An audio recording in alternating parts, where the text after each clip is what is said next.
Pensiero del giorno, lunedì 11 novembre. Vivere con sobrietà.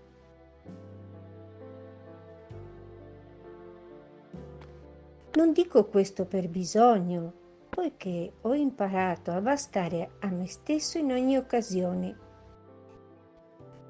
La comunità di Filippi, una di quelle che più amavano Paolo, aveva inviato all'apostolo, che era in prigione, dei doni per le sue necessità materiali.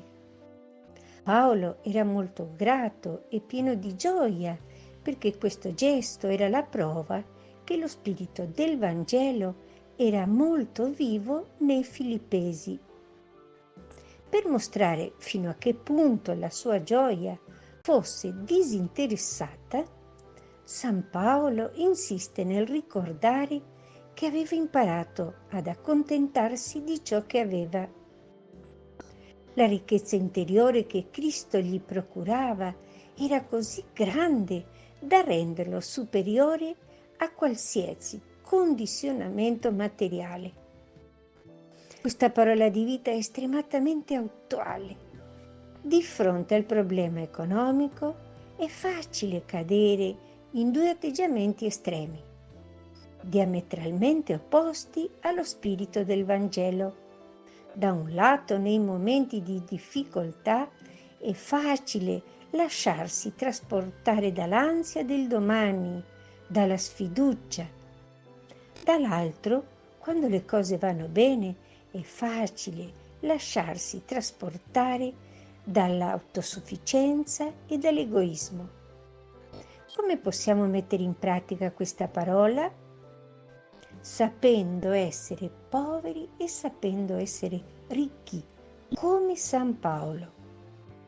Sapremo essere poveri se di fronte alle difficoltà economiche ci affideremo alla provvidenza del Padre Celeste, ma anche preoccupandoci da intraprendere tutte le iniziative possibili, ma senza preoccuparci, perché la preoccupazione dimostrerebbe la nostra mancanza di fede. Sapremo essere ricchi se utilizzeremo le possibilità economiche a nostra disposizione come ci suggeriscono la giustizia e la carità, per costruire così una vera fratellanza cristiana. Cerchiamo quindi di vivere bene l'aspetto economico della nostra vita e la condivisione dei beni. Chiara Lubic, estratti dal commento alla parola di vita, ottobre 1987.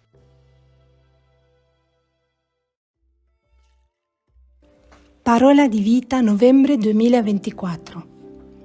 Lei, questa vedova, nella sua povertà ha messo nel tesoro tutto quello che aveva, tutto quanto aveva per vivere.